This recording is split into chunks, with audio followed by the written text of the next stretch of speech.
Sejam todos bem-vindos a mais uma web palestra de Telesaúde Bahia, aqui da Secretaria de Saúde do Estado da Bahia. Me chamo Viviane Patrocínio, faço parte da Teleeducação aqui do Telesaúde Bahia.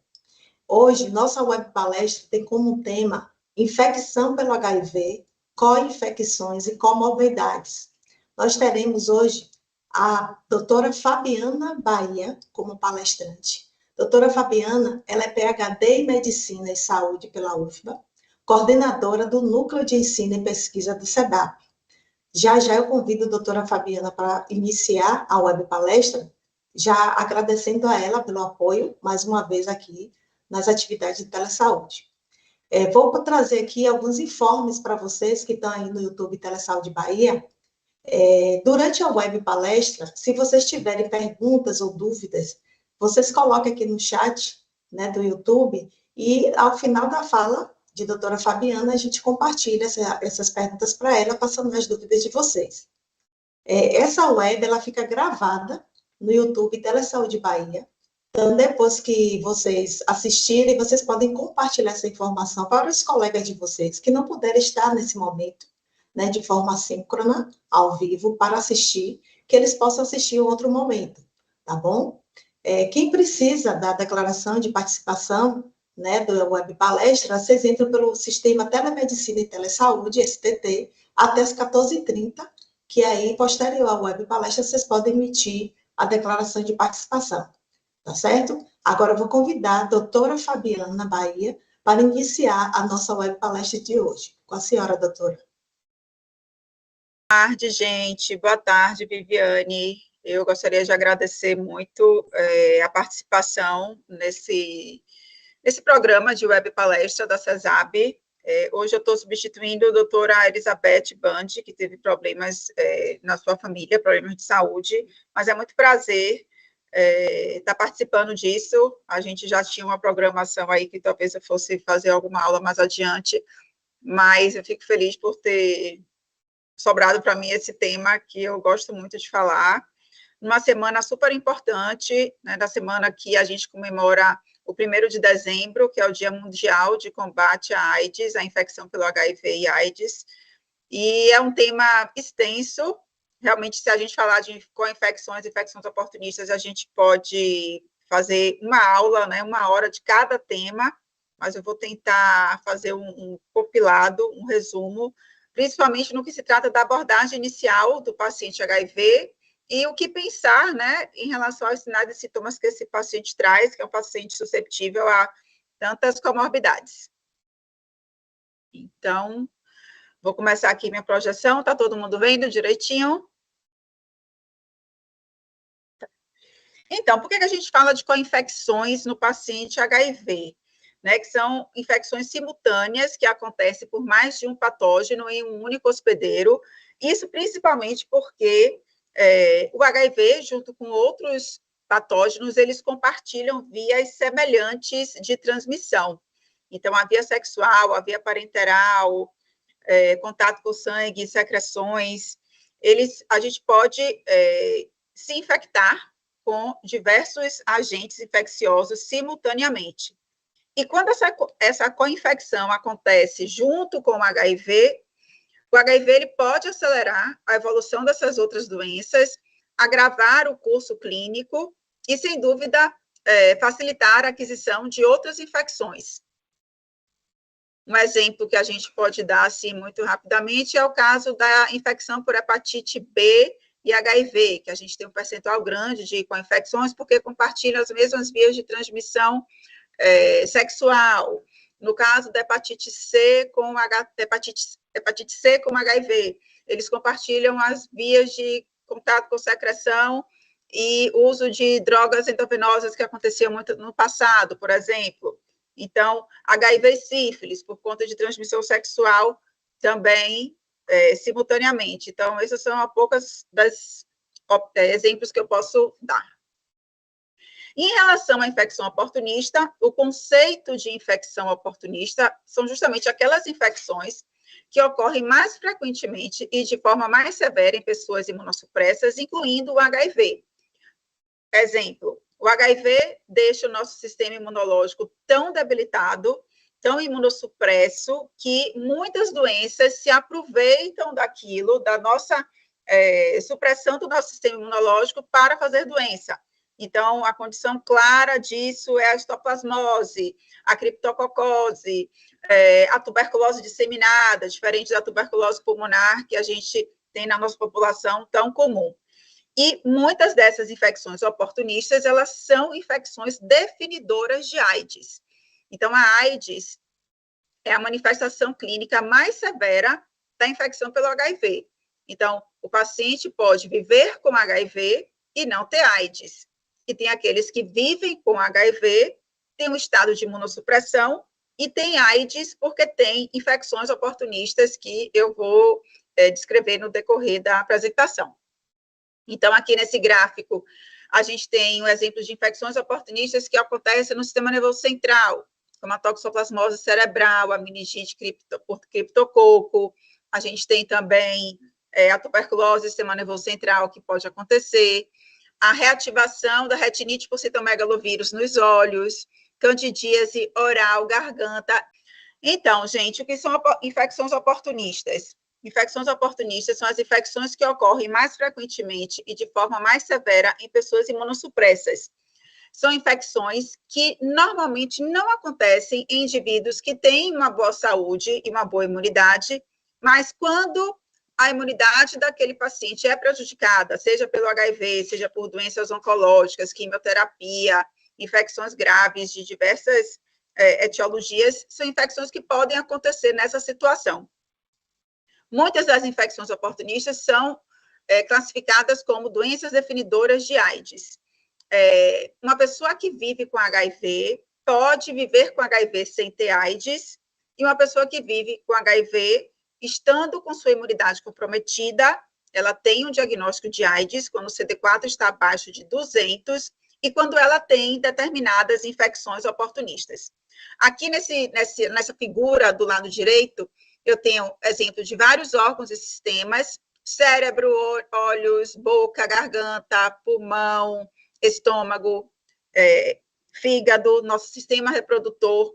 Cada um deles tem ocorrência de determinadas infecções oportunistas mais frequentemente. Exemplo, reativação de toxo cerebral com manifestação do sistema nervoso central, candidíase oroesofagiana pela Candida albicans, pneumociste carine, uma pneumonia muito grave, que é acometimento dos 2 pulmões e faz uma hipoxemia, o paciente pode morrer de insuficiência respiratória, a tuberculose pulmonar e ou disseminada, que é muito comum no paciente com AIDS, histoplasmose pulmonar, que também é uma doença muito comum aqui na Bahia e tem sido descrita em diversos estados no país como infecção oportunista de alta magnitude, de alta morbidade.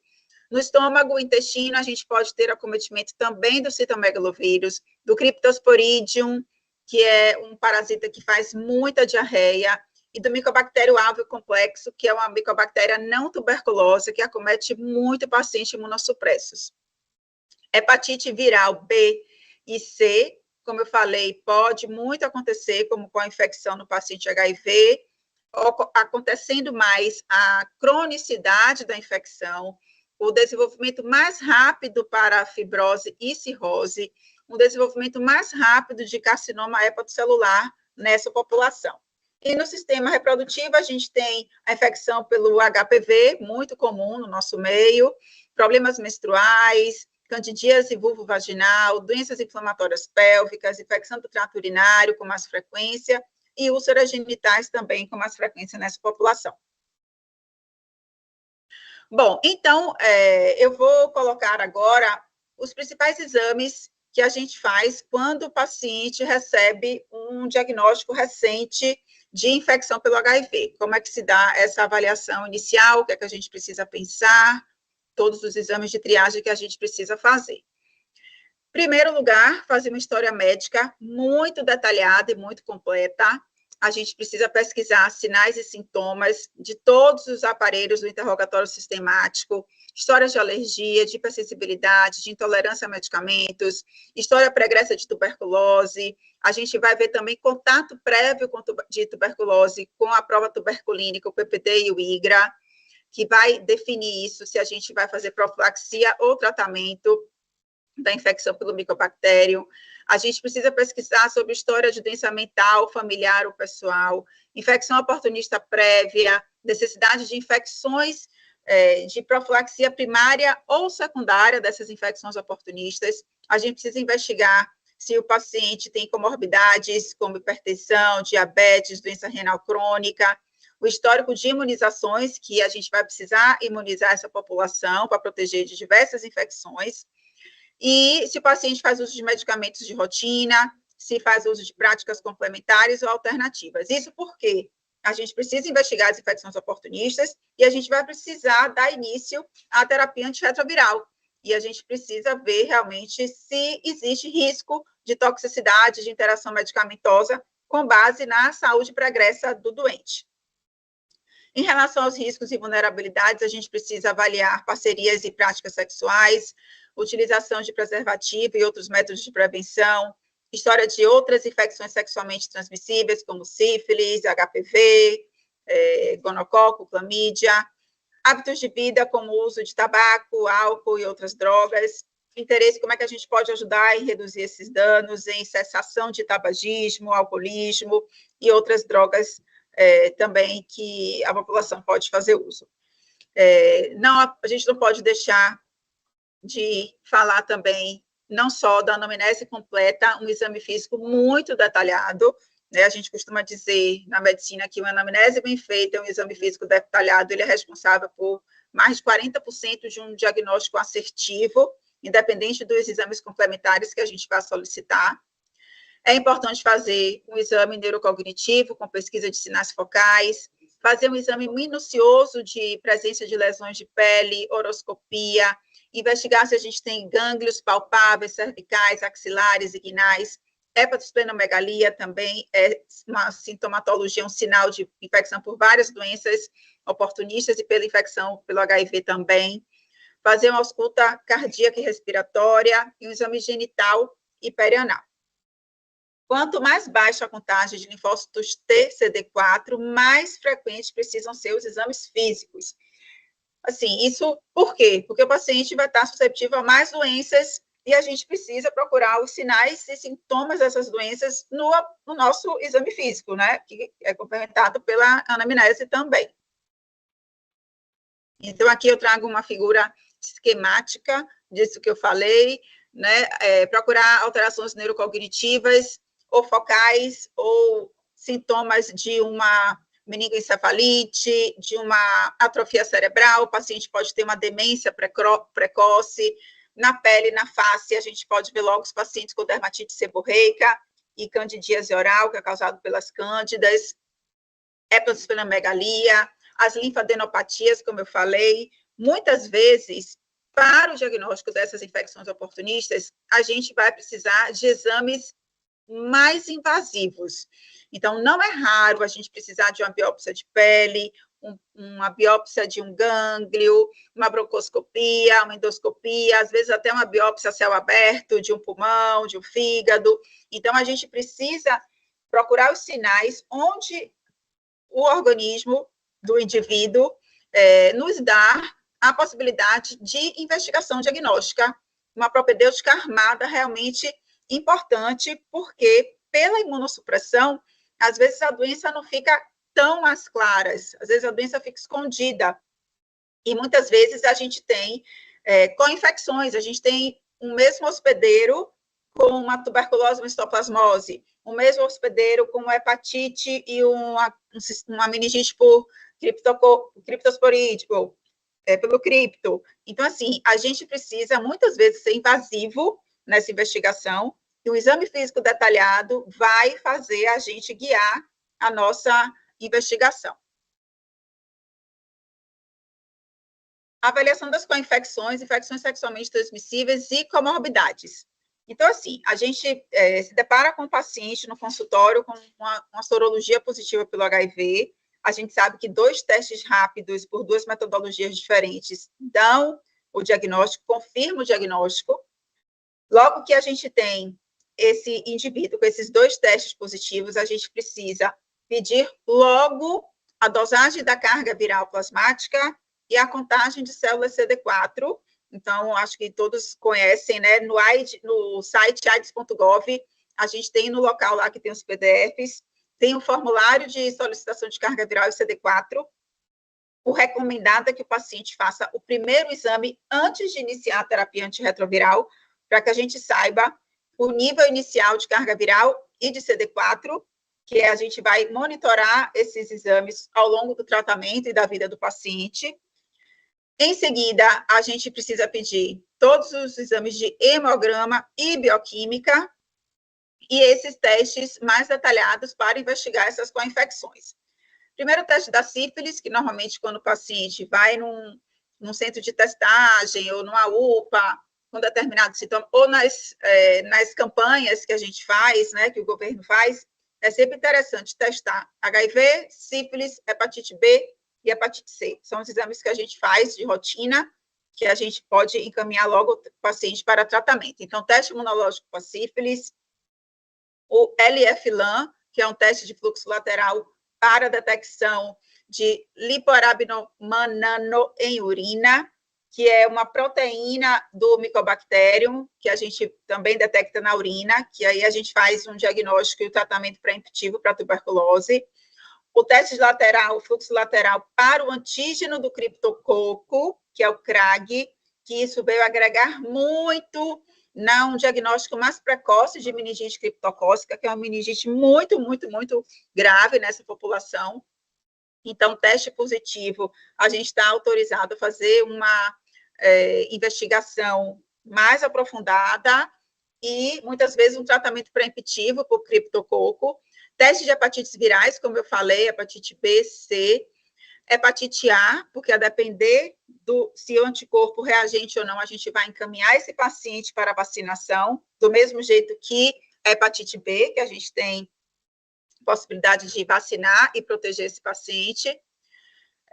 E pesquisar também a hepatite B oculta, se ele tem um anti-HBC total positivo e o anti-HBS negativo e a GHBS negativo, a gente vai investigar com o exame de PCR do vírus B, que é o HBV-DNA, e aí a gente vai ver se vai ter indicação de tratamento ou só de vacinação. O anticorpo IgG para toxoplasmose, a gente vai ver se o paciente já teve infecção passada por toxoplasmose e se ele tem o risco de fazer reativação da toxo em sistema nervoso central. Não precisa pedir IgM, porque a gente não está pesquisando infecção aguda, a gente está pesquisando infecção no passado. E se, de repente, ele é IgG negativo para toxo, ele não precisa fazer profilaxias. E se ele tiver algum sintoma a nível de sistema nervoso central, provavelmente não é toxoplasmose. Então, a gente vai ter que investigar outras coisas.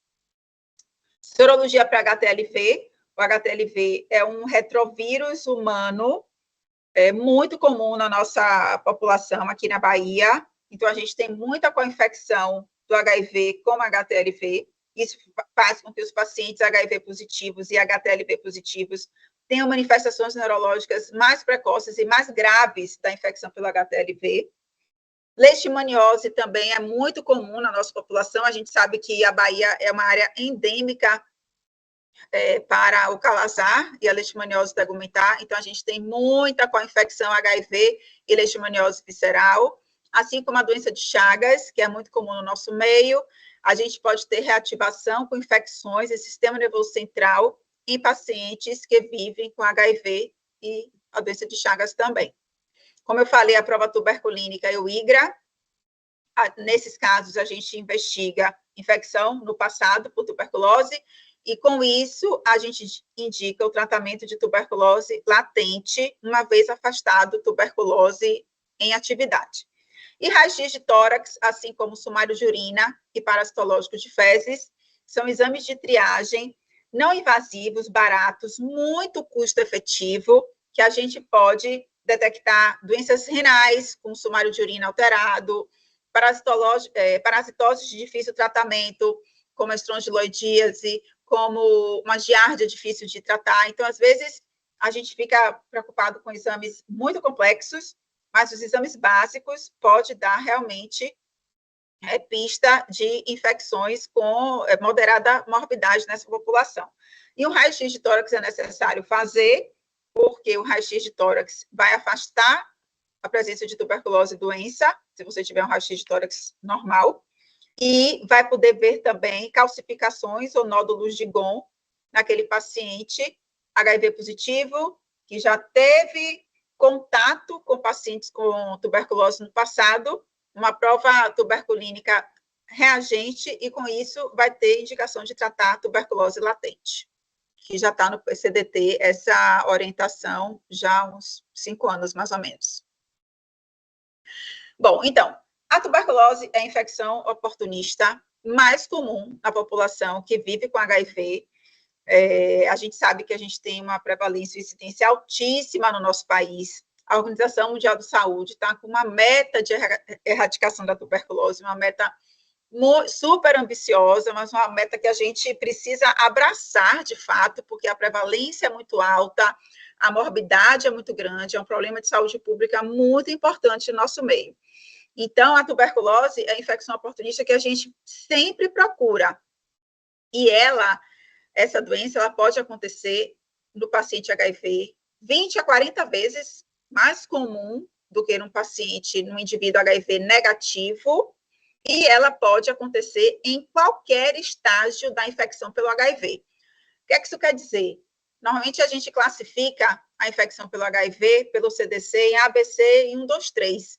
1, 2, 3 é pelo nível de CD4. CD4 abaixo de 200 é igual a AIDS, acima de 200 não é AIDS, mas de 200 a 500 a gente pensa em determinadas infecções oportunistas, acima de 500 o paciente está praticamente protegido de infecções oportunistas, mas a tuberculose ela pode acontecer independente do estado imunológico do paciente, independente dos níveis de CD4 desse paciente. E como essa co-infecção é muito frequente, todos os pacientes que têm um diagnóstico recente de tuberculose, obrigatoriamente a gente precisa testar o HIV, e em todos os pacientes infectados pelo HIV, a gente precisa fazer o rastreio da tuberculose. Então, são 2 infecções que caminham juntas, infelizmente, e a gente sempre tem que pensar nessa possibilidade dessa co-infecção. Bom, os sinais e sintomas para rastreio de tuberculose. Os sintomas mais comuns: tosse maior do que 3 semanas, febre, principalmente no final da tarde, o emagrecimento, que é muito significativo, sudorese noturna. Então, esse é um conjunto de sinais e sintomas clássicos que a gente precisa pensar em tuberculose. Só que, às vezes, o paciente HIV não lê o livro e, como ele é imunossupresso, ele não tem uma resposta imunológica trazendo sintomas tão claros como um indivíduo imunocompetente. Mas a gente sempre precisa pensar. E, diante de um indivíduo com esses sintomas, a gente vai fazer o rastreio para tuberculose. Se o indivíduo chega num serviço de atendimento com um diagnóstico recente pelo HIV, a gente pede logo o CD4 e a carga viral, como eu falei inicialmente. Então, a gente vai fazer o rastreio com o LF-LAN, conforme esse quadro. As indicações para o uso do LF-LAN em pessoas vivendo com HIV/AIDS no atendimento ambulatorial: se o indivíduo é assintomático e tiver um CD4 abaixo de 100, ele vai fazer um LF-LAN. Se o LF-LAN for reagente, a gente vai investigar mais a fundo a tuberculose. Às vezes a gente precisa fazer uma tomografia de tórax, às vezes a gente precisa fazer uma broncoscopia. Então, a gente precisa encaminhar esse paciente para um centro especializado, e aí o especialista vai definir se vai tratar ou não. A grande maioria das vezes, a gente vai tratar esse indivíduo. Pessoas vivendo com HIV com sinais e sintomas de tuberculose pulmonar ou extrapulmonar, aqueles que eu falei, mas que chegou no hospital com perda de peso importante, sudorese, febre diária, tosse, tomografia de tórax pode estar alterada ou não, gânglios que você ainda não teve a oportunidade de fazer uma biópsia, de fazer uma baciloscopia de um aspirado de um gânglio. Se você faz um LF-LAN e dá reagente, nós estamos autorizados a tratar, independente do valor do CD4. E pessoas gravemente doentes também muito sintomáticas, independente do CD4, se o LF-LAN for reagente, a gente está autorizado a tratar. Indicações para uso do LF-LAN no atendimento hospitalar dos pacientes internados, os pacientes com CD4 abaixo de 200. Normalmente, a gente acaba fazendo todo mundo abaixo de 200, a gente faz. 150, a gente acaba fazendo também. Se estiver assintomático LF-LAN reagente, a gente vai investigar com mais detalhes e, muito provavelmente, a gente vai tratar. E, igual o que eu falei na letra A, os gravemente doentes, independente do CD4, se você pensa em tuberculose, a gente faz o LF-LAN, se for reagente, a gente trata tuberculose pelos 6 meses. Fluxo para rastreio da doença criptocócica, que é a infecção pelo criptococo, que faz uma meningite grave nessa população. Então, as pessoas vivendo com HIV, fazemos logo a dosagem de CD4 e carga viral. O CD4 abaixo de 200, ele vai fazer o LF-LAN por pulsão digital. Se for negativo, o paciente tiver assintomático, você vai iniciar a terapia antirretroviral. Se ele tiver sintomático e tiver um CRAG negativo, você vai investigar outras infecções oportunistas. E se ele for assintomático, CD4 abaixo de 200 e CRAG reagente, você vai realizar hemoculturas para fungos e a punção lombar para ver se esse paciente não tem meningite criptocócica. Se o líquido for normal, em muitas situações, a gente faz o tratamento pré-empitivo com fluconazol nessa população. E se o CD4 for acima de 200, não tem indicação de rastreio para criptococose. Se o paciente estiver assintomático, não precisa fazer CRAG, ok? E o citomegalovírus? O citomegalovírus é um vírus altamente prevalente no mundo inteiro. Não existe uma profilaxia primária para infecção pelo citomegalovírus e a gente vai fazer o screening em situações muito específicas. O screening principal que a gente faz para investigar a reativação pelo citomegalovírus é o encaminhamento para o oftalmologista quando esse paciente tem um CD4 abaixo de 50.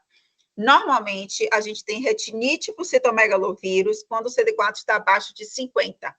Então, o paciente pode dizer que não sente nada, que a visão está boa, mas se ele tem um CD4 abaixo de 50, a gente encaminha para o oftalmologista, ele tem que ter um IgG reagente, que mostra que ele teve infecção no passado.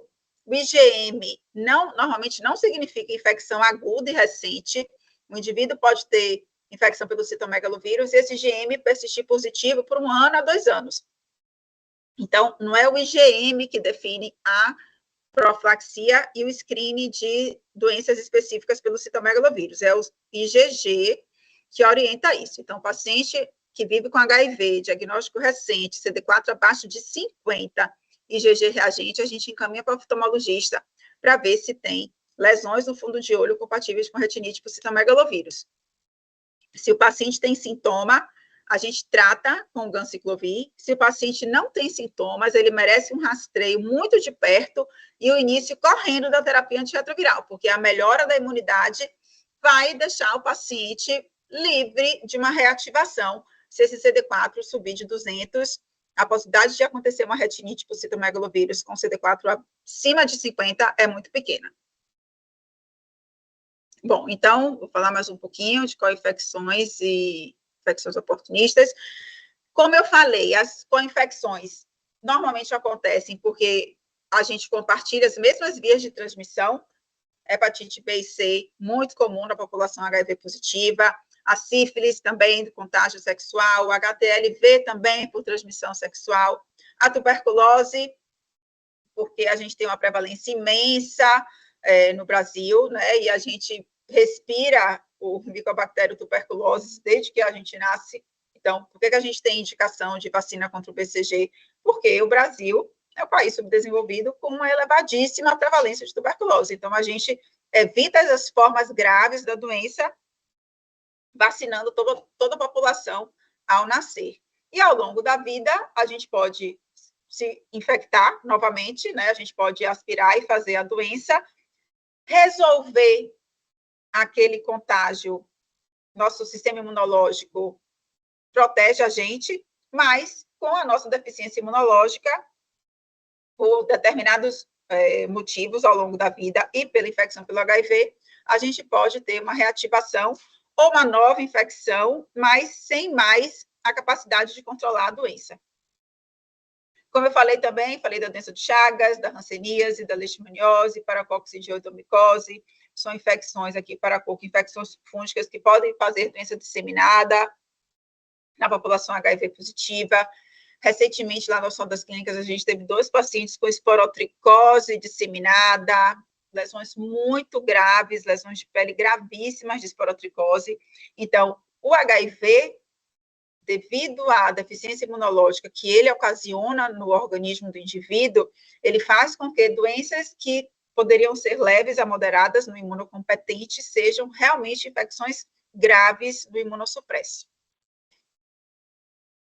A infecção pela hepatite B é uma infecção que a gente precisa investigar, é uma infecção, o vírus da hepatite B é um vírus, assim, bem traiçoeiro, né, é um vírus que muitas vezes é difícil de tratar, é um vírus que fica resistente ao tratamento também com muita frequência, e é um vírus que causa cirrose e carcinoma hepatocelular na população, principalmente quando não tratada. Então, ele coinfecta profundamente, né, tem uma coinfecção, impacta profundamente nos indivíduos HIV positivos, com uma grande mortalidade e uma pior resposta ao tratamento da hepatite B. Então, como eu falei, aqueles marcadores sorológicos a gente vai fazer, anti-HBC total, que é o teste de screening, o AG-HBS para ver o antígeno de superfície e o anti-HBS para ver se o paciente tem proteção vacinal ou proteção por infecção no passado. 80% dos indivíduos que se infectam pelo vírus B, eles eliminam espontaneamente o vírus B e ficam protegidos. Quando ele é co-infectado pelo HIV, ele perde um pouquinho essa capacidade de eliminação espontânea viral, e eles podem se tornar portador crônico. É como acontece, então, a hepatite B, como eu estava falando, a gente elimina espontaneamente mais ou menos 80%, cronifica mais ou menos em torno de 20%, é uma população HIV negativa. Já o vírus da hepatite C, a gente elimina espontaneamente, mais ou menos 30%, 40%, e cronifica mais frequentemente que a hepatite B. E a co-infecção com a hepatite C faz com que o risco de cronificação da hepatite seja muito mais elevado. Então, graças a Deus, para a hepatite B, a gente tem vacina boa, segura, eficaz, então a gente tem que fazer esse rastreio e encaminhar todo mundo que nunca foi susceptível para vacinar. Os pacientes co-infectados precisam ser orientados a não fazer uso de álcool e de substâncias hepatotóxicas e vacinar para hepatite A, porque se de repente houver uma nova infecção por um vírus hepatotrópico, como o vírus da hepatite A, pode fazer uma hepatite grave e fulminante. Então, a gente tem que orientar a vacinação para esses pacientes. A gente tem o PCDT do tratamento do vírus da hepatite B. O que tem de curioso e bom é que 2 drogas que a gente usa para tratar o HIV trata de uma maneira muito eficaz o vírus da hepatite B. Então, o tenofovir e a lamivudina, que fazem parte do esquema preferencial do tratamento do HIV, trata muito bem a hepatite B crônica. Então, normalmente, são essas medicações que a gente vai usar para tratar a hepatite e o HIV. E em caso de co-infecção ou só infecção pela hepatite B, a gente tem um SEDAP, unidade fígado, que fica em Brotas, né, no fim de dia de Brotas, no Engenho Velho de Brotas, que tem uma equipe profissional maravilhosa, muito competente, com uma estrutura muito boa, com elastografia, todas as medicações disponíveis, e vai poder fazer o acompanhamento dessa população lá. Como eu falei, a transmissão parenteral, transfusão sanguínea, uso de drogas intravenosas ilícitas, até o compartilhamento de uso de substâncias, uso de drogas diversas vias, aquele compartilhamento que você acaba entrando em contato com a secreção de outros indivíduos pode fazer o contágio da hepatite C.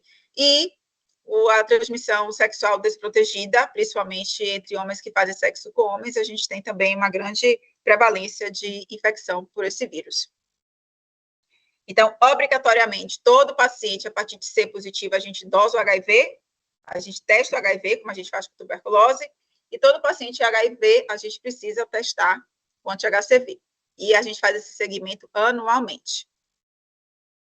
O nosso PCDT de tratamento de hepatite C também está disponível. O SEDAP2, unidade fígado, tem as medicações recomendadas para os diversos tipos de infecção, com base no genótipo, com base no estágio de doença.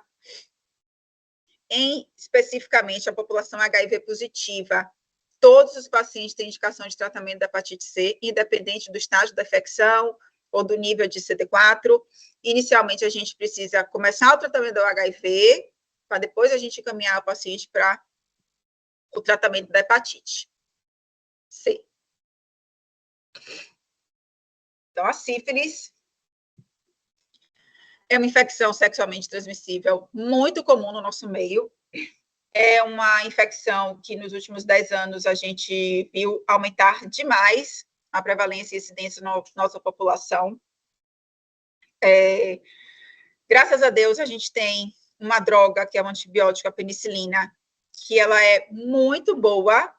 Não há descrição da literatura de treponema pálido resistente à penicilina, então o tratamento continua sendo a penicilina. A sífilis, ela pode ter uma gama de manifestações clínicas, então muitas vezes ela engana, sem falar que às vezes o paciente que entra em contato tem uma lesão que faz o cancro duro, que pode passar desapercebido, então ele não é tratado, e depois pode ter sintomas de doenças sistêmicas e até neurológicas. Então, é um rastreio que a gente precisa fazer obrigatoriamente. Todo mundo que testou para sífilis positivo tem que testar para HIV e precisa fazer um aconselhamento pós-teste de qualidade, orientar o uso de camisinha para que não tenha outros riscos no futuro.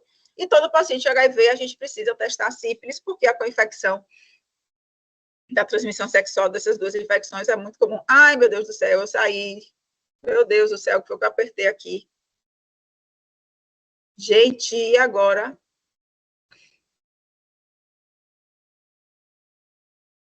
Vocês estão me ouvindo? O que foi que eu...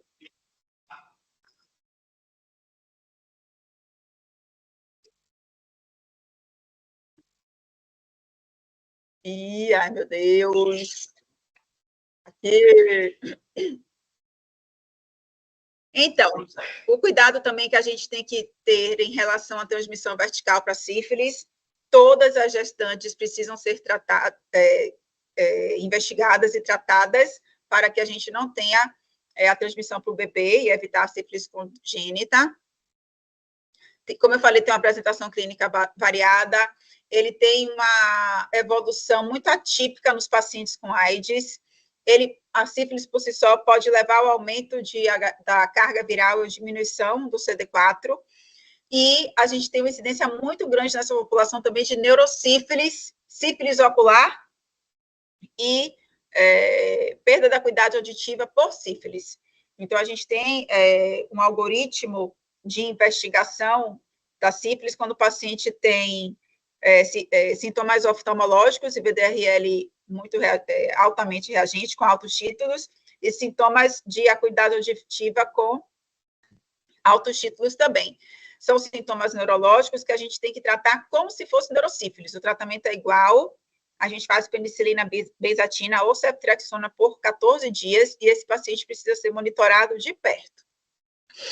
Então, aqui, a gente tem as orientações do Ministério da Saúde para tratamento de sífilis recente ou primária, que você sabe que é aquela latente recente com uma evolução de 1 ano, então você faz 2 ampolas da bezetacil em dose única, ou sífilis tardia, ou quando você não sabe quando foi o contágio, se tem mais de 1 ano, você vai ter que tratar por 3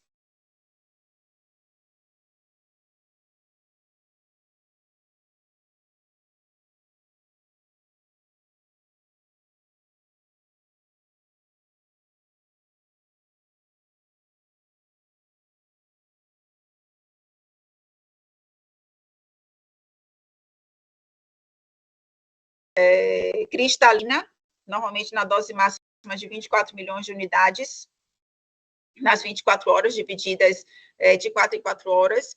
Mas a gente já tem muitos estudos hoje que mostram que a ceftriaxona, 2 gramas IV, uma vez ao dia, por 10 a 14 dias, tem a mesma eficácia que a penicilina cristalina.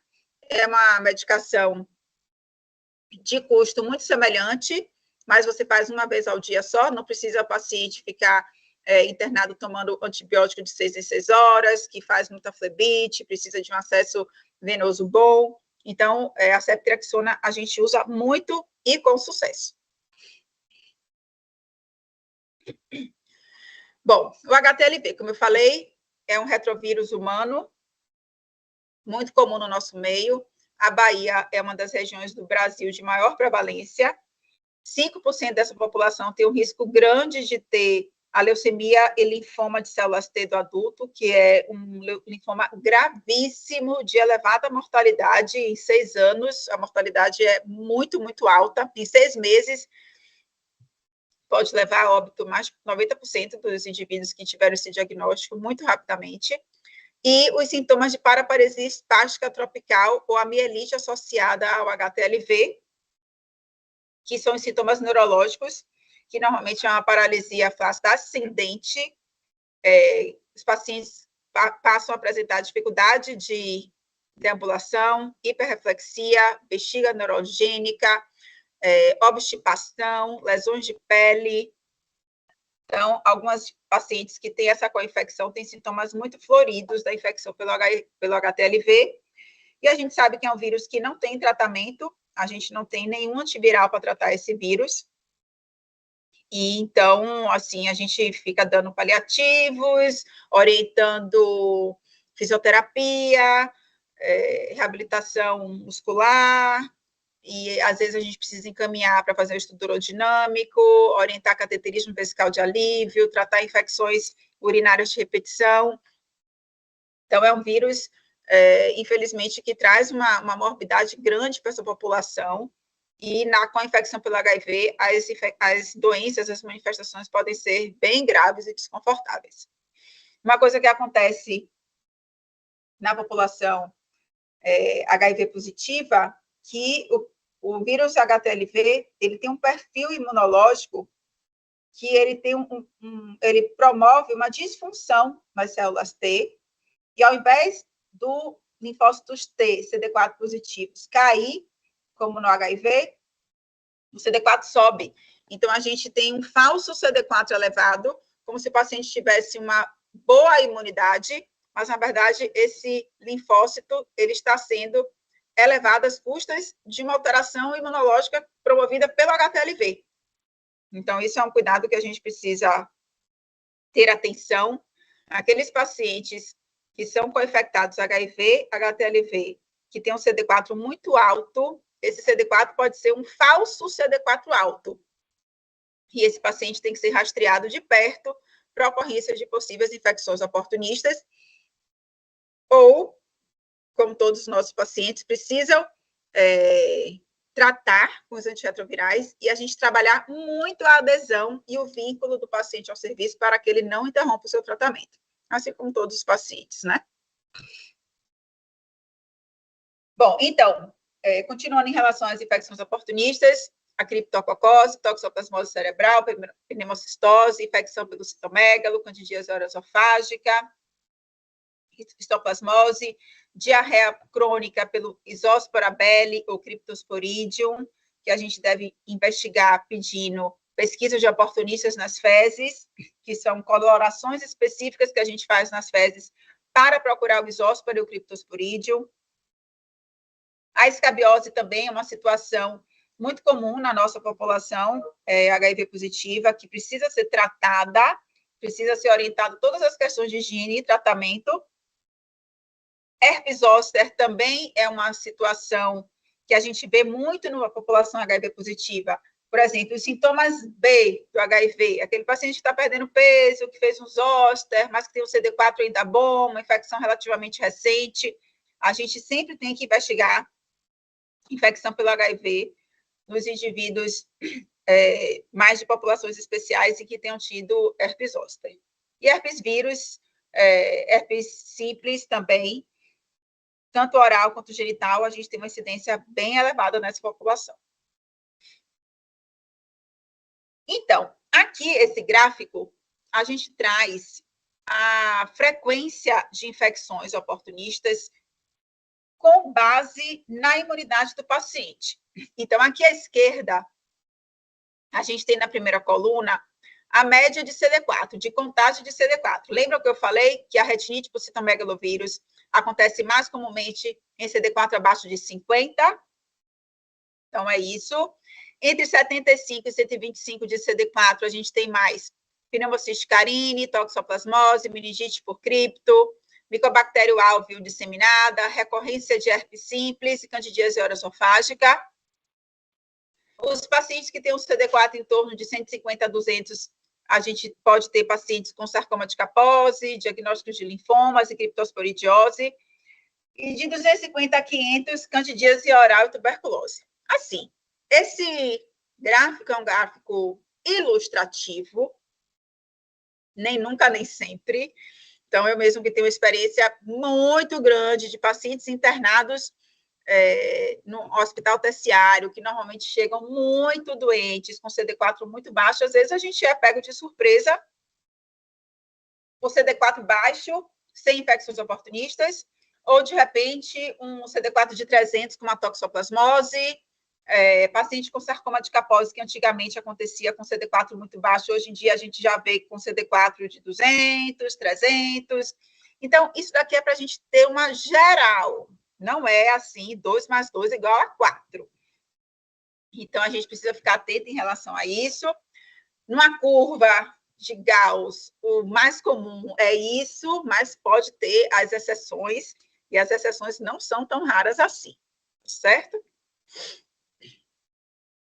Aqui a gente tem, para ilustrar a candidíase oroesofágica, né? Aqui nessa figurinha esquemática dessa boca, normalmente a gente vê a língua e o palato todo acometido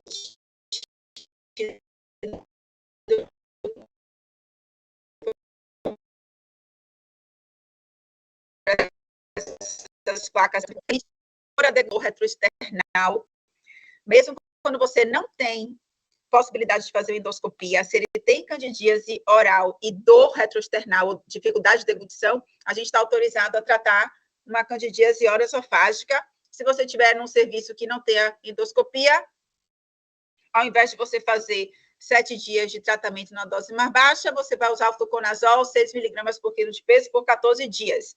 Então, é melhor você pecar por excesso se o paciente tiver sintoma, de fato, e tratar uma candidíase esofágica. Então, o tratamento, como eu falei, é com fluconazol.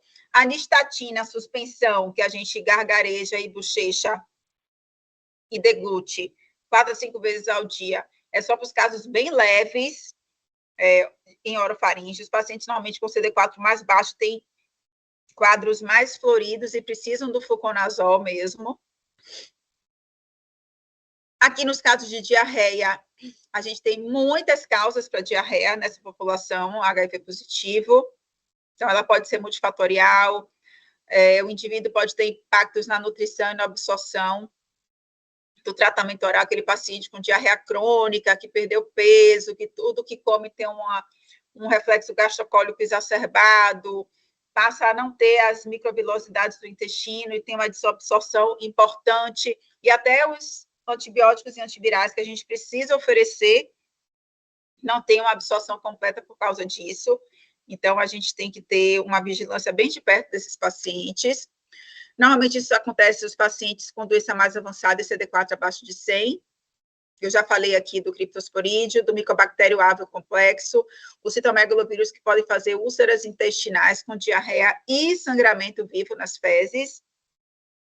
A Isospora belli, que é um protozoário que, graças a Deus, a gente consegue tratar com Bactrim ou com ciprofloxacina. Já o criptosporídeo, a gente não tem tratamento específico, a gente tem que dar o antirretroviral para ele melhorar a parte imunológica. Então, aqui, em relação ao tratamento, principal, terapia antirretroviral, aqui no caso dessas diarreias, né, que eu estou falando, hidratação, dieta obstipante, suporte nutricional, uso do Imosec, da loperamida, você vai individualizar. A situação que a gente mais usa é quando a gente tem uma diarreia pelo Cryptosporidium, porque a gente não tem um antiparasitário eficaz, a gente não tem um antibiótico eficaz, então a gente dá a terapia antirretroviral e dá o Imosec para tentar diminuir realmente a diarreia. Outras medicações como hidróxido de alumínio, codeína. Então, às vezes, a gente vai fazendo uma ginástica realmente para tratar esses pacientes com diarreia por criptosporídeo mais grave, até ele começar a melhorar imunologicamente e a diarreia cessar. O uso de probióticos, ele não deve ser encorajado, porque existe um risco de disseminação hematogênica. Eu já vi 2 casos de infecção de corrente sanguínea por Saccharomyces. Então, é lógico que você não vai generalizar, mas você tem que usar com muita parcimônia e não encorajar, de fato, tentar tratar a doença de base. Aqui, escabiose é uma infestação causada pelo Sarcoptes scabies, faz pápulas disseminadas, microvesículas que causam prurido intenso, principalmente à noite. Aqui, nessas figuras à direita, você vê aqui entre os dedos essas micropápulas que coçam bastante. Aqui nessa figurinha aqui do meio, você tem a mão com essa camada crostosa que a gente chama de sarna norueguesa ou psoríase norueguesa, que é nada mais nada menos que uma manifestação mais grave do Sarcoptes scabies. E o tratamento a gente faz com ivermectina, mas o tratamento tópico com permetrina e benzoato de benzila precisa ser feito concomitante. Assim, a gente não trata escabiose só com ivermectina, a gente precisa da permetrina ou do benzoato de benzila. E todas as medidas de higiene que a gente precisa orientar para toda a família. O herpes zoster, como eu falei, a reativação do vírus do varicela zoster é muito comum nessa população, e essa população pode ter uma doença mais disseminada, com envolvimento de mais de um dermátomo.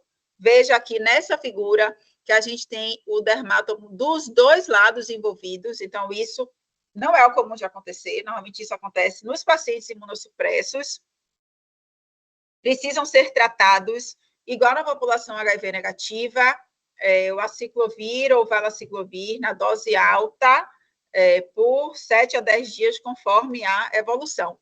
E todos os cuidados para evitar o desenvolvimento da dor, da nevralgia pós-herpética, da neuropatia que acontece depois do herpes zoster. Então, por isso que a gente precisa realmente rastrear, né, quando o paciente apresentar qualquer sintomatologia semelhante, precisa ser investigado e tratado o quanto antes. Como eu falei aqui, a ciclovir 800 mg 5 vezes ao dia, por 7 a 10 dias, a depender da extensão. E o valaciclovir de 500 mg são 2 comprimidos de 8 a 8 horas por 7 dias.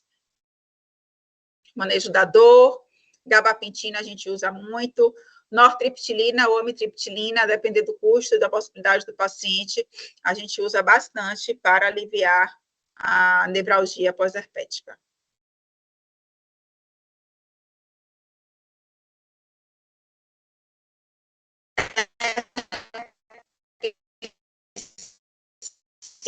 Simples, também é muito comum. A DHSP, infecção crônica recorrente, muitas vezes tem indicação de fazer profilaxia, que normalmente está indicado o aciclovir 400 mg de 12 em 12 horas. A gente já teve situações da gente precisar internar o paciente, porque já vimos herpes simples vegetante em vulva e períneo, que o paciente precisa fazer o aciclovir venoso, muitas vezes. Já vi situações do paciente fazer aquele Mickey Mold tópico para ajudar na cicatrização e na resolução da infecção. E aqui a gente traz as profilaxias primárias,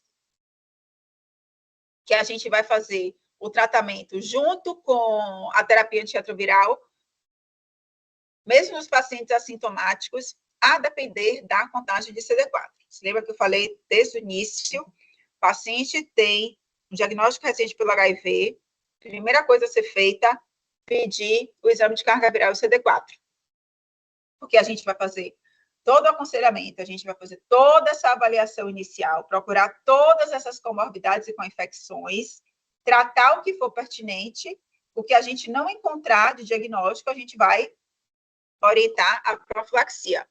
Então, no caso de pneumocistose, CD4 abaixo de 200, ou CD4 abaixo de 14%, você vai dar Bactrim, 2 comprimidos, 3 vezes por semana, até o CD4 subir de 200 e ficar estável por pelo menos 3 meses.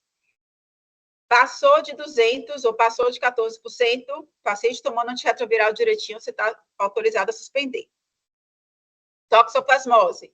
Então, você vai impedir a reativação do toxoplasma naqueles pacientes que têm um CD4 abaixo de 100 e IgG patóxico reagente. Você vai usar o Bactrim, ao invés de 3 vezes por semana, como na pneumocistose, você vai usar todos os dias. Para todos os pacientes com CD4 abaixo de 100, esperar o CD4 passar de 200, estabilizou por pelo menos 3 meses o paciente em uso de terapia antirretroviral, você pode suspender o Bactrim. Claro, se o paciente abandonou o tratamento, desenvolveu resistência, o CD4 caiu, você vai seguir as mesmas indicações das profilaxias primárias.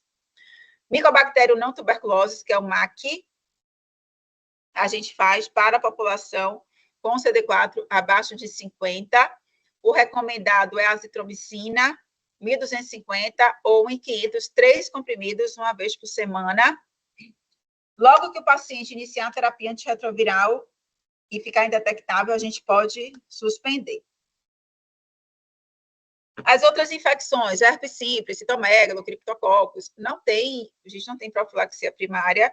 Histoplasmose também a gente não faz profilaxia primária.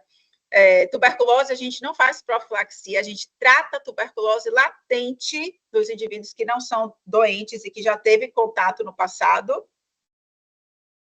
CD4 abaixo de 50, eu já falei no início, faz a fundoscopia de rotina para investigação e diagnóstico precoce de retinite por citomegalovírus.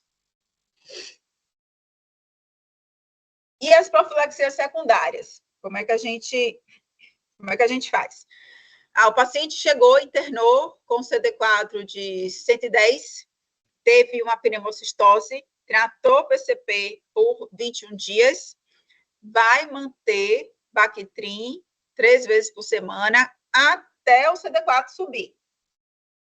Então, a gente pode começar a terapia antirretroviral concomitante, é o tempo que o paciente está sob vigilância, a gente monitora efeitos adversos e toxicidade, o paciente tem alta, repete o CD4 com 2, 3 meses, o CD4 começou a subir, a gente dá parabéns para o paciente que está tomando o remédio direitinho, carga viral detectou, CD4 está subindo, a gente faz, não, já está perto da gente diminuindo o número de comprimidos.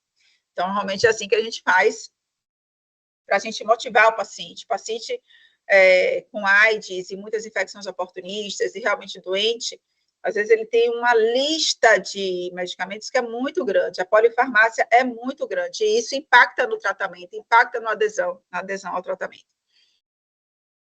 Então, a gente precisa explicar tudo certinho para o paciente, dizer a ele que o uso dos antirretrovirais vai diminuir e controlar e deixar a carga viral indetectável, e a imunidade vai melhorando, até que vai chegar o dia que ele vai tomar aqueles comprimidinhos só ali, pronto, e vai levar a vida dele normal. Então, essa é a abordagem que a gente tem que ter com a nossa população.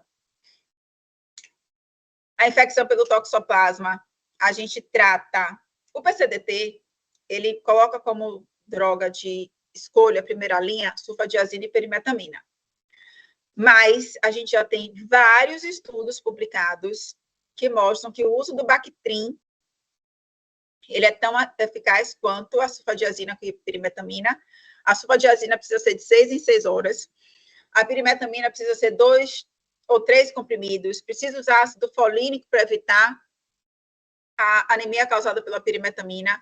Então, com o Bactrim, a gente diminui o número de comprimidos consideravelmente, diminui a polifarmácia, melhora a adesão do paciente. Então, assim, eu coloco aqui como primeira escolha o uso do Bactrim, na dose de 10 miligramas por quilo de peso do trimestoprim, e você faz o cálculo direitinho. Tratamento por 6 semanas. Depois que terminou o tratamento da toxoplasmose, você vai fazer a profilaxia secundária com Bactrim, 2 comprimidos 2 vezes ao dia, até o CD4 subir. Micobactéria não tuberculose, normalmente a gente não faz profilaxia secundária, a gente trata por 1 ano, mesmo os pacientes sem sintomas, espera o CD4 subir acima de 100, idealmente 200, por um período por mais de 6 meses, com carga viral indetectável. E o criptococcus, né, a meningite por criptococo, normalmente a gente faz a fase de consolidação com a anfotericina, a fase de indução com fluco na dose alta e a fase de manutenção, que você vai manter por 1 ano, esperar o CD4 subir acima de 200 por pelo menos 6 meses, paciente assintomático, você suspende o fluconazol. Isso tudo está no PCDT bem bonitinho, viu, gente? Então, é importante estudar, levar uma pescazinha para o hospital ou para o posto, porque às vezes é bem complexo, mas com a prática a gente lida bem com isso tudo. Isosporabele, como eu falei, a gente trata com Bactrim e faz a profilaxia também. Retinite por citomegalovírus, a gente trata 5 miligramas por quilo do ganciclovir por 21 dias. Depois você faz a profilaxia entre 3 a 5 vezes por semana, até o CD4 subir. Histoplasmose, você começa o tratamento com anfotericina B por 14 dias, depois você passa por itraconazol e você mantém por pelo menos 1 ano, até o CD4 subir também. O aciclovir, para os pacientes que precisam de profilaxia, como eu falei, são 400 miligramas de aciclovir de 12 em 12 horas para prevenção secundária do herpes simples, 1 e 2. E em relação às imunizações, eu vou falar aqui rapidamente também. A gente tem o guia de orientação da Sociedade Brasileira de Imunizações, que é maravilhoso. A gente sabe que a gente tem um programa de imunização nacional que é espetacular. Nós, infectologistas, ficamos muito, muito tristes com toda essa corrente anti-vax mundial, né? As pessoas falando mal das vacinas, e as pessoas, umas desencorajando as outras a tomar vacinas. A gente fica muito triste com isso tudo, porque todas as vacinas que a gente tem são muito seguras, protegem, evitam doenças. Eu já vi até aulas internacionais, a gente coloca o CDC, a Organização Mundial de Saúde, colocando vacinas protegendo a ocorrência de bactérias multiresistentes. Por quê? É lógico, porque se você vacina um paciente contra o pneumococo, aquele idoso não vai ter, ou o indivíduo que vive com HIV, que tem um risco elevado, não vai ter a pneumonia por pneumococo, não vai precisar internar, não vai precisar usar antibiótico, não vai selecionar bactéria resistente, e aí o paciente e a população está protegida de bactérias multiresistentes. Então, assim, isso é um problema de saúde pública importante, a gente tem muitas vacinas boas, seguras, e precisam ser recomendadas nessa população. Na população HIV positivo, independente dos valores de CD4, COVID e gripe precisa ser dado logo no diagnóstico e estimulado a vacina anualmente. As outras vacinas para as outras infecções, pneumonia, meningite, hepatite B, hepatite A, o ideal é que a gente aguarde o CD4 subir de 350. Por que isso? Porque com o CD4 um pouquinho maior, o paciente vai ter uma resposta imunológica protetiva muito maior do que aquele indivíduo com CD4 muito, muito baixo. Mas, se for um indivíduo que mora no interior, que fez o esforço danado para vir para consulta, num serviço distante, e que você precisa aproveitar aquela janela de oportunidade e vacinar, encaminhe ele para vacinação. Quando for muito difícil, a gente vai tentar vacinar independente do CD4, mas podendo esperar o CD4 subir, a gente sabe que a resposta vacinal vai ser maior. Então, a gente tem toda essa tabelinha aqui, influenza, as vacinas pneumocócicas conjugadas 13, 15 a 23, hemófilos influenza, que de vez em quando faltam nos postos, mas está muito bem recomendado, hepatite B, a gente sabe que a gente tem que fazer as 4 doses com a dose dobrada na população HIV positiva. Terminou o esquema, dose o anti-HBS. Se anti-HBS acima de 10 unidades por ml, significa que ele está protegido. Às vezes, o paciente perde com o tempo o anti-HBS reagente. Então, às vezes, a gente precisa... O fato dele perder não significa que ele ficou susceptível, mas a gente não vai ter como confirmar que realmente ele está protegido. Então, se você fez o primeiro esquema e ele está lá, anti-HBS reagente, eu coloco logo na minha listinha de diagnóstico anti-HBS reagente, porque se daqui a 2 anos ele ficou positivo, eu sei que ele é reagente no passado, não quer dizer que ele perdeu a proteção, certo? Hepatite A, como eu falei, precisa ser vacinado, toda essa população. Vacina pelo HPV, então, está recomendado a população até 45 anos.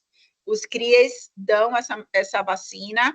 A vacina meningocócica, meningite C e a ACWY também. A meningite B também. O herpes zoster inativado também está indicado. Infelizmente, a gente ainda não tem incluído no nosso programa de saúde pública, mas com fé em Deus ele será, dentro em breve. O esquema de vacina antitetânica precisa também estar atualizada, assim como varicela, a tríplice viral, quando os pacientes já têm uma imunidade melhor, os pacientes mais imunossupressos não. E da febre amarela também a gente não faz em paciente muito imunocomprometido, e os pacientes que não vão para a área endêmica, normalmente a gente pode não vacinar.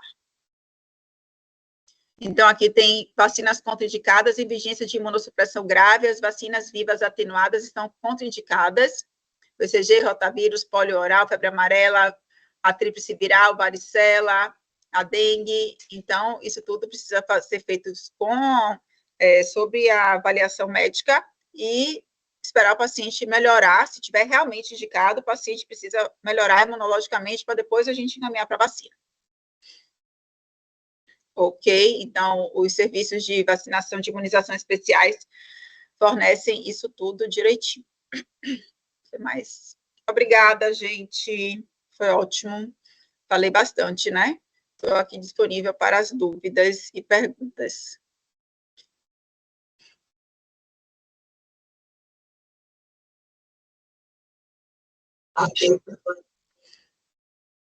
Foi.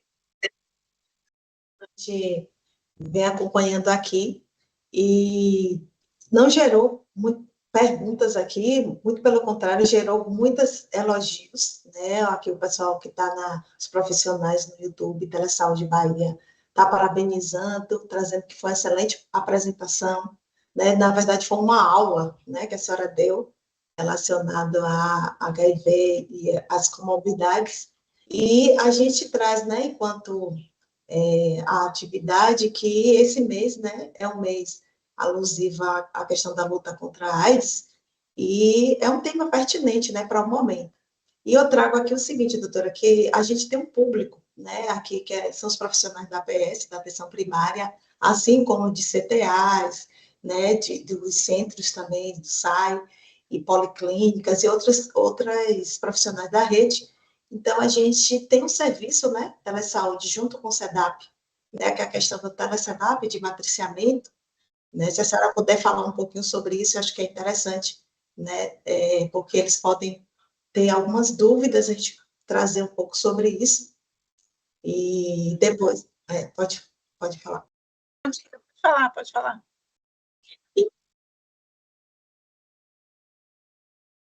A web palestra de hoje. Então, eu faço parte da equipe aqui do teleSEDAP, né, desse serviço de matriciamento. A gente tem recebido perguntas, encaminhamentos de pacientes, tirando dúvidas. Agora, eu preciso fazer, assim, uma crítica um pouco, porque, às vezes, a gente recebe perguntas de informações que a gente tem na internet, né? Por exemplo, o SEDAP2, a gente sabe que lá trata hepatites. HTLV, a gente sabe que o SEDAP não trata HTLV, que normalmente a gente encaminha para o ambulatório da Baiana ou do Hospital das Clínicas. Então, existem algumas informações que já são disponibilizadas na rede.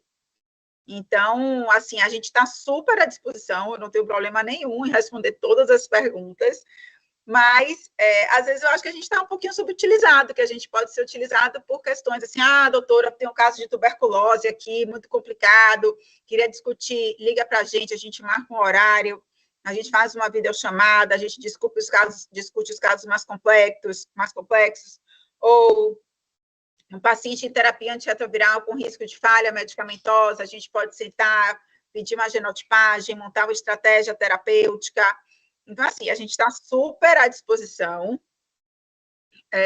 de tirar todas as dúvidas em se tratando de infectologia, HIV, hepatites, tuberculose, sífilis.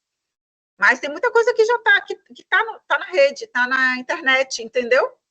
Então, a gente quer ampliar esse serviço, ajudar os médicos que estão em serviços mais distantes e com menos recurso, acho que isso é super importante, e a gente está super à disposição. A melhor forma é fazer, né, o melhor uso dessa ferramenta, que é uma oferta muito importante mesmo, e ajuda muito na abordagem, no acesso. E a gente tem a atenção primária à saúde como a principal porta de entrada desses usuários. Então, antes dele procurar uma especialidade, ele vai para a atenção primária e daí vão ser encaminhados. Então, é importante ter esse acesso a essa informação. Então, assim, mais uma vez, eu agradeço, doutora, né, pelo apoio aqui com a gente. E se quiser deixar uma mensagem final, porque o mês de dezembro está iniciando, né, e para a gente dar continuidade às atividades que já estão acontecendo no estado da Bahia, né, e na prevenção contra a HIV/AIDS. Assim, eu me formei tem 30 anos, logo que eu me formei eu resolvi fazer infectologia. Na época do meu internato foi quando a gente começou a ver os casos mais graves da infecção pelo HIV, de AIDS mesmo. Então, eu vivi em 1998, 99, quando eu me formei, realmente foi bem complicado. 98, 99 eu me formei, não, eu estava terminando a residência, eu formei em 94.